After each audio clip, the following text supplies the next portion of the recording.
महाराष्ट्र जन प्राधिकरणातील सर्व कर्मचाऱ्यांना शासनाचे जसे ते तसे निर्णय लागावे याकरिता 23/3/2017 हा महाराष्ट्र शासनाने निर्णय काढला होता, GR काढला होता. त्यानुसार मार्च महिन्यापर्यंत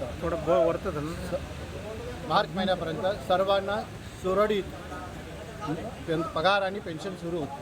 परंतु येत्या गेल्या मार्चपासून सेवानिवृत्त कर्मचारी, त्यातही CRT कर्मचारी जे क्षेत्रीय कर्मचारी आहेत त्याच्या सेवानिवृत्त कर्मचाऱ्यांना पेन्शन देणे अचानकपणे बंद केली आहे. आणि हा एक प्रकारचा रेग्युलर कर्मचारी आणि CRT कर्मचारीमध्ये हा खूप मोठा त्यांनी तफावत तयार केली.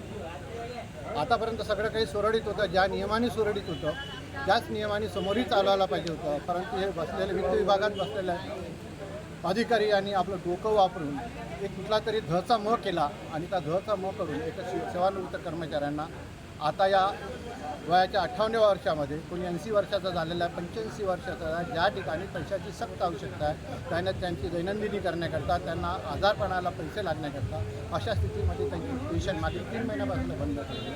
असा हा सेवानिवृत्त कर्मचारी कसा त्याचा कारभार चालवायचा असेल, कशी त्याची तारेवरची कसरत असेल हे त्याचं त्यालाच माहिती.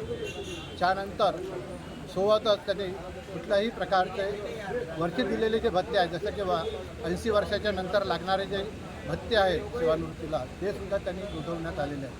तर CRT कर्मचाऱ्यांचे सर्व नियम आणि अटी धाब्यावर बसून त्यांनी त्यांचा मन मोकळेपणाने आडमुठ धोरण धरून त्यांनी कर्मचाऱ्यांचा हा पेन्शन थांबवला म्हटलं तरी चालेल. कारण की मार्च महिन्यापासून अजून आता 3 महिने झालेले आहेत त्या कर्मचाऱ्यांना. सेवानिवृत्त कर्मचाऱ्यांच्या सोबतच तसे आम्हाला आतापर्यंत 7व्या वेतन आयोगाचे कुठल्याही प्रकारचे भत्ते नव्हते, ते सुद्धा 5 नाही. 6व्या वेतन आयोगाप्रमाणे आम्हाला घरभाडा भत्ता भेटतो आहे, शोकांतिका आहे, वाहतूक भत्ता भेटतो आहे, ही पण शोकांतिका आहे.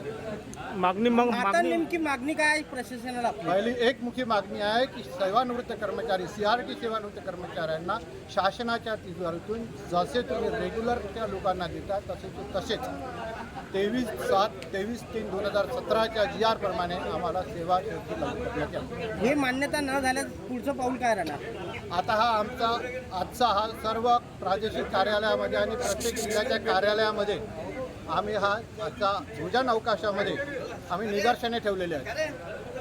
यानंतर आम्ही प्रत्येक प्रादेशिक विभागाच्या समोर आम्ही आता बेमुदत आंदोलन करणार आहोत, आमरण उपोषण करणार आहोत.